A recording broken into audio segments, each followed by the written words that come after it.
We look, we buy. It is ours. Ours to consume, to sell again, perhaps to give away. More often, ours to keep.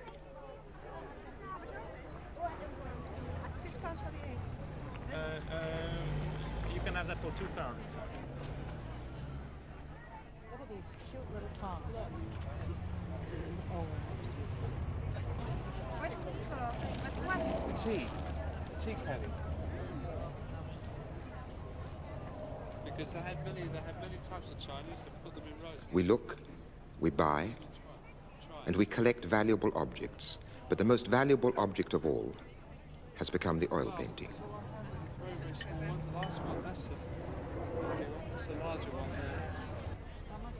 £26. Oil paintings often depict things which in reality are buyable.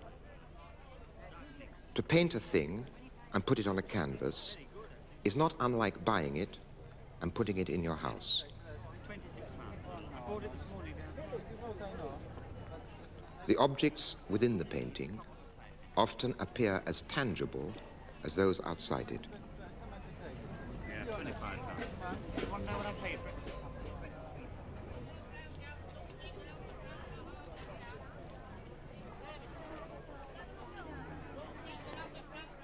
If you buy a painting, you buy also the look of the thing it represents. £22.10. £11.10.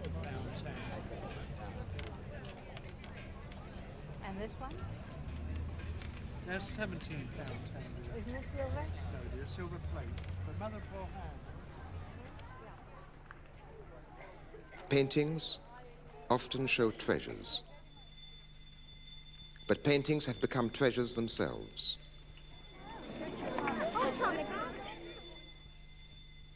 Art galleries are like palaces, but they are also like banks. When they shut for the night, they are guarded, lest the images of the things which are desirable are stolen.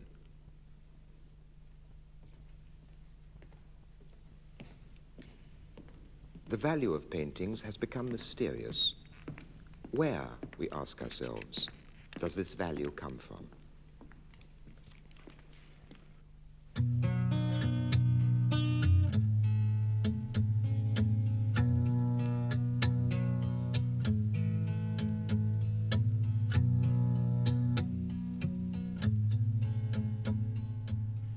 Those who write about art, or talk or teach about it, often raise art above life, turning it into a kind of religion. In the first of these programs, I tried to show how and why modern methods of reproduction and communication, like color photography, like television, have theoretically changed the meaning of the visual art of the past, demystifying it and making it secular. But mostly those who use these new methods of reproduction and communication, those who write books or make television programs about art, tend to cling to the old approach. Art remains something sacred. A love of art seems automatically to be offered as a sublime human experience. Perhaps, though, we should consider this historical record. 2 films of 2 concerts given in Britain and Germany during the last war. Both films made as war propaganda to engender pride in the national cultural heritage. The first shows a concert in London given by Myra Hess.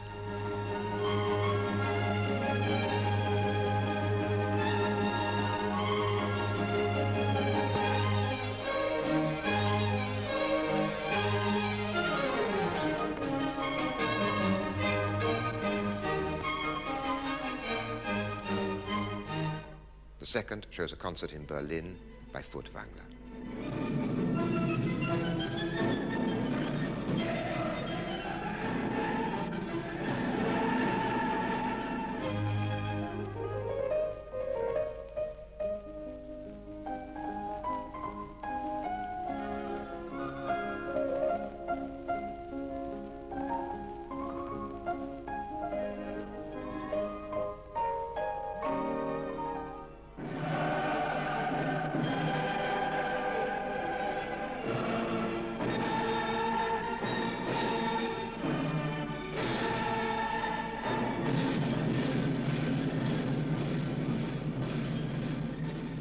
If the experience of art is sublime, it looks as though it can be sublimely independent of a lot of other values. So perhaps we should be somewhat wary of a love of art.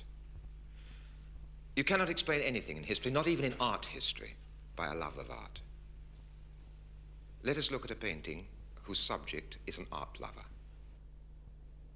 This picture, which shows a 17th century patron surrounded by his collection, tells us more about Europe and painting from the Renaissance onwards than hundreds of art books or essays on aesthetics. What does it show? The sort of man for whom painters painted their paintings. What are these paintings? Before they're anything else, they are objects which can be bought and owned. Unique objects. A patron cannot be surrounded by music or poems in the same way as he is surrounded by his pictures. Does this special ownership of pictures engender a special kind of pride? It is as though he lives in a house built of paintings. What is their advantage over walls of stone or wood? They show him sights. There are many different subjects. But what the pictures all have in common is that they are painted with oil paint. From about 1500 to 1900, the visual arts of Europe were dominated by the oil painting, the easel picture. This kind of painting had never been used anywhere else in the world before. The tradition of oil painting was made up of hundreds of thousands of unremarkable works, hung all over the walls of galleries and private houses, rather in the same way as the reserve collection is still hung in the National Gallery. If, as we are normally taught to do, we emphasize the genius of the few and concentrate only on the exceptional works, we will misunderstand what the tradition was really about. European oil painting, unlike the art of other civilizations and periods, placed a unique emphasis on the tangibility, the solidity, the texture, the weight, the graspability of what was depicted. What was real was what you could put your hands on. The idea that a thing is only real if you can pick it up may be connected with the idea of taking a thing to pieces to see how it works. At the beginning of the tradition of oil painting, the emphasis on the real being solid was part of a scientific attitude. But the emphasis on the real being solid, on being what you could put your hands on, became equally closely connected with a sense of ownership. These scientific instruments were used for navigation.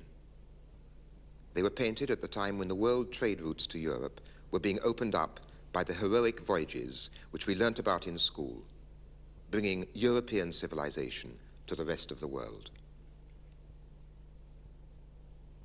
It tends to be forgotten that these voyages were the start of the European slave trade and the traffic which began to siphon the riches of the rest of the world into Europe. Christopher Columbus wrote from Jamaica, "Gold is a wonderful thing. By means of gold, one can even get souls into paradise."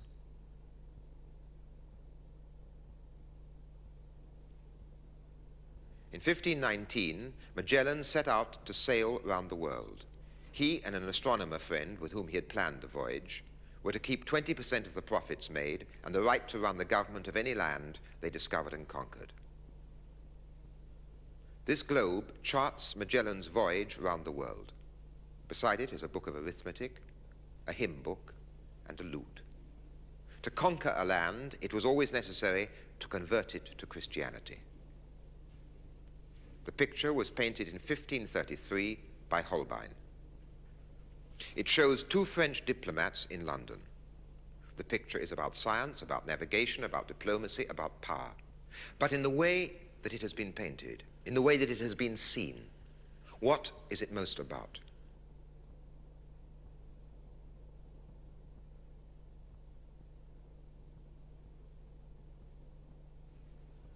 There is not a surface in this picture which does not denote wealth.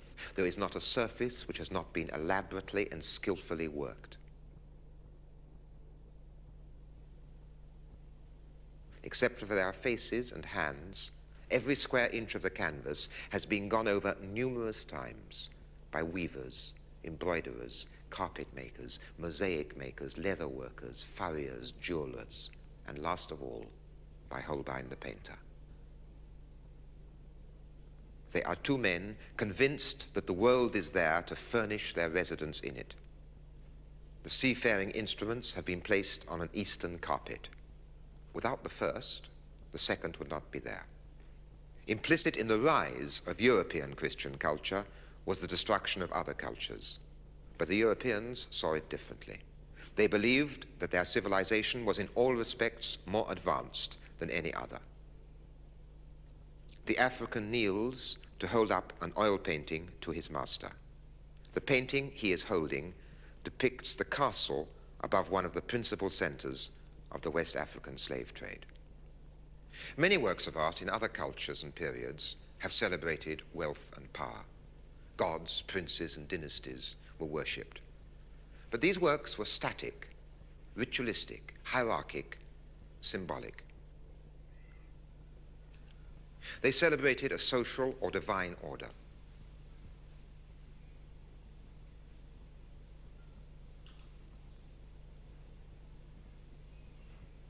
The European oil painting served a different kind of wealth. It glorified not a static order of things, but the ability to buy and furnish and to own. Before the invention of oil painting, medieval European painters often used gold leaf in their pictures. Afterwards, gold disappeared from their paintings and was only used for their frames. But sometimes the paintings themselves were simple demonstrations of what gold, of what money could buy. A certain kind of oil painting celebrated merchandise in a way that had never happened before in the history of art. Merchandise became the actual principal subject of these works. Eating is a pleasure, but these paintings cannot be eaten. They are a demonstration of something else. First of all, of the artist's virtuosity. Secondly, of the owner's wealth.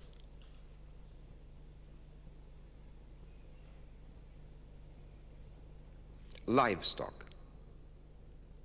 Not animals in their natural condition, but animals whose pedigree is emphasized and whose pedigree is a proof of their value, whose pedigree emphasizes the social pedigree of their owners. They are painted like pieces of furniture, a table or chair with 4 legs. Objects. Objects which, significantly enough, became known as objets d'art.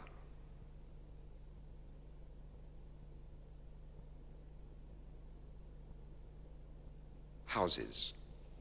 Buildings not considered as ideal works of architecture, as in the work of some of the earlier Renaissance artists, but buildings considered as landed property.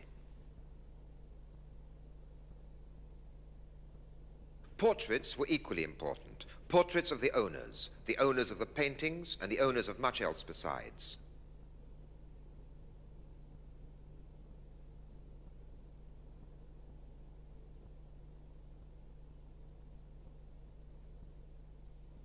These paintings did not directly celebrate what was buyable. They were records of the confidence of those to whom ownership brought confidence. Those who could buy banquets, horses, bulls, houses, hung on their walls generations of portraits painted to celebrate a continuity of power and worthiness. There were hundreds of thousands of such portraits, but those they depicted represented an exceedingly small fraction of the population. The poor have neither annals nor portraits. Their lives are unrecorded. But again, the style with which the average portrait was painted reveals something about the basis of this confidence and of this so-called dignity of the sitter.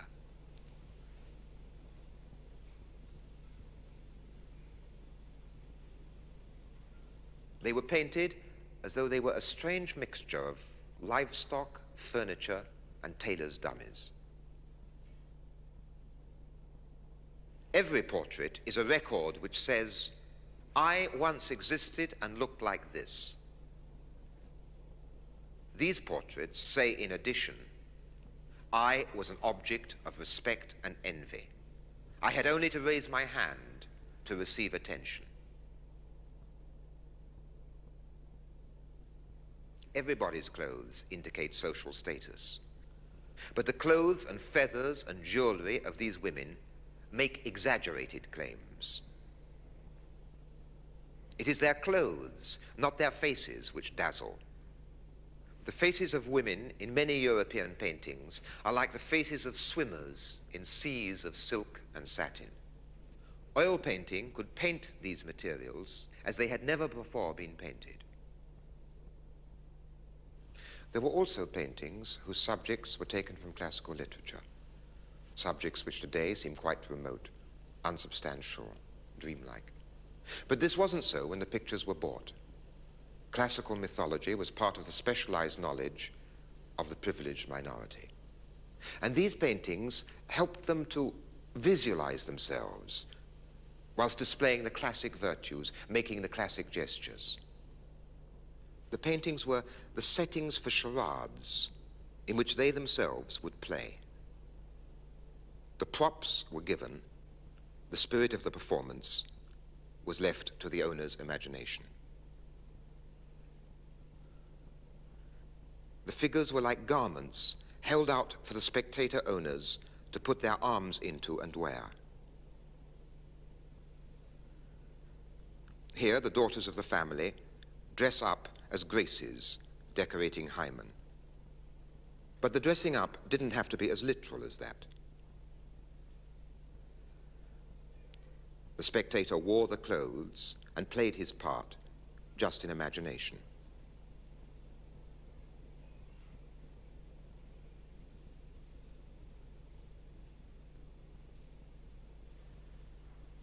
Who would you guess she was meant to represent? Different painters see her differently. But do these paintings have anything in common? And if so, what is it that they all convey?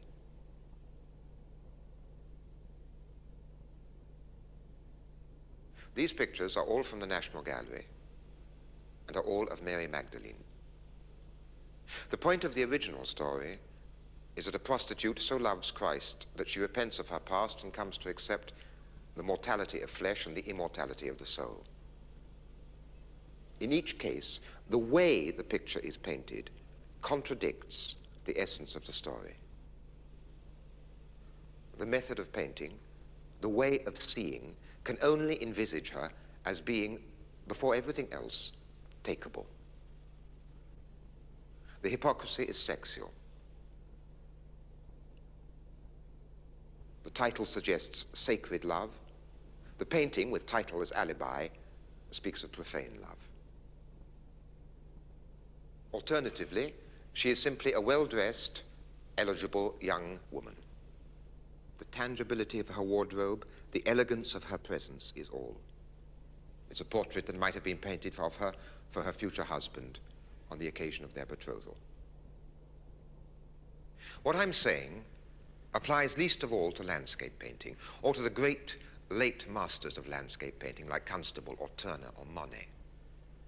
But even there, in the development of landscape painting, the faculty of oil painting to celebrate property did play a certain role.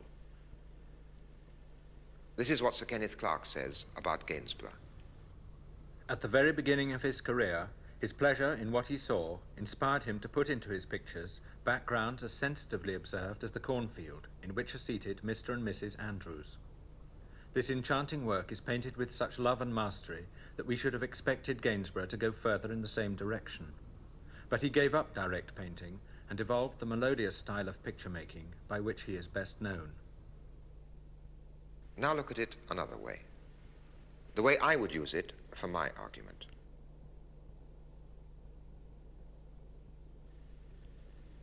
They have become not a couple in nature, as Rousseau imagined nature. Theirs is private land. Look at their attitude towards it. The attitude is visible. If a man stole a potato at that time, he risked a public whipping. The sentence for poaching was deportation. Without doubt, among the principal pleasures this painting gave to Mr. and Mrs. Andrews was the pleasure of seeing themselves as the owners of their own land.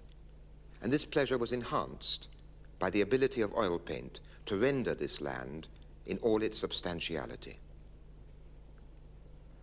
The surrealist painter, Magritte, commented on this faculty of oil painting. The painted landscape stands in for the real one. A number of great painters used oil paint to express their own highly personal and exceptional visions. They, in many ways, contradict my argument. They also contradict the tradition from which they sprang. This picture by Rubens celebrates the park and farmland surrounding the chateau he lived in. But the chateau and its owners are far away. Hunting is free. The fields are golden. The landscape is like a counterpane on a bed. It is a painting which goes beyond its traditional category. It is not a painting about a castle and its lands. On the contrary, it shows a world without scarcity, a world of plenty, a world, that is, which contradicts the entire history of private property.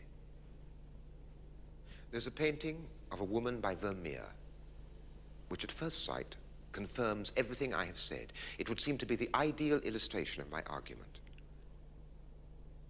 She is weighing gold in a pair of scales, or perhaps also weighing the pearls strewn on the table.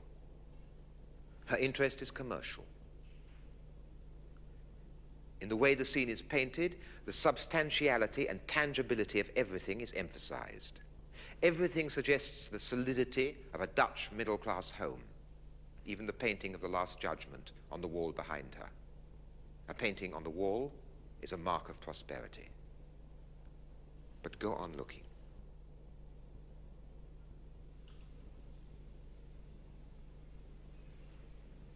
Gradually, the painting becomes more mysterious, less easily explainable in my terms. The light falls on her face, on her fingers, on the scales, on the pearls. The moment has been preserved. And as we realize that, the way that it has been preserved, we realize that, like every moment, it was unrepeatable. It is as though she is holding the moment between her forefinger and thumb on the scales of the past and the future. Despite its apparent celebration of property, this painting is about the mystery of light and time as we look up at the stars.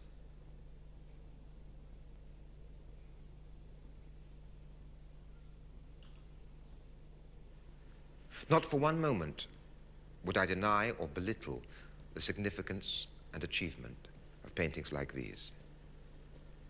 But we should not confuse these exceptional paintings, and everything in the museums, everything said by art experts, encourages this confusion. We should not confuse such exceptional works with the purpose and significance of the general tradition. Let me show the difference again, this time at the highest level. Two self-portraits by Rembrandt. One when he was young, one when he was old. But the difference between them isn't just a question of how age changes a man's character.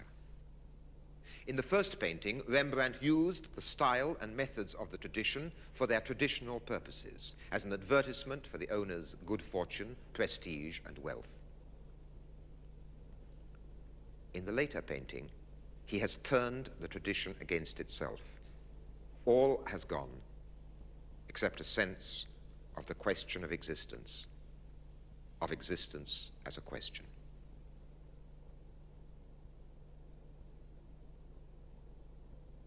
Intermittently, the tradition can breed within itself a counter-tradition.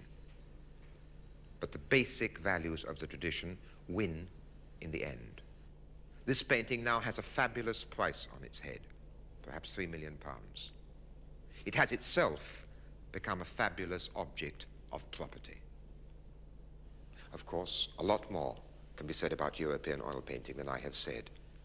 Yet what I have tried to show is a fundamental part of the truth which is usually ignored.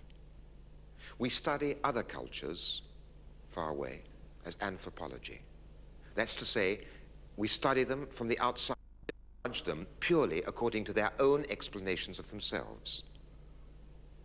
Now, if we look at the culture of the European oil painting in the same spirit, leaving aside its own claims for itself, I believe we will find that oil painting was, before everything else, a medium which celebrated private possessions. The tradition of the oil painting has now been broken once and for all. In some ways, publicity has taken its place. The sight of it makes us want to possess it.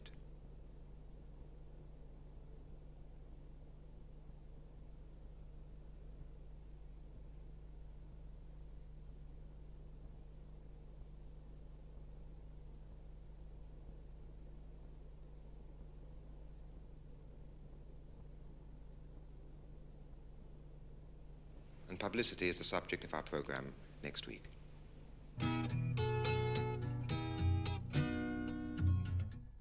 And the final part of Ways of Seeing is right here on BBC4 tomorrow at 7:30.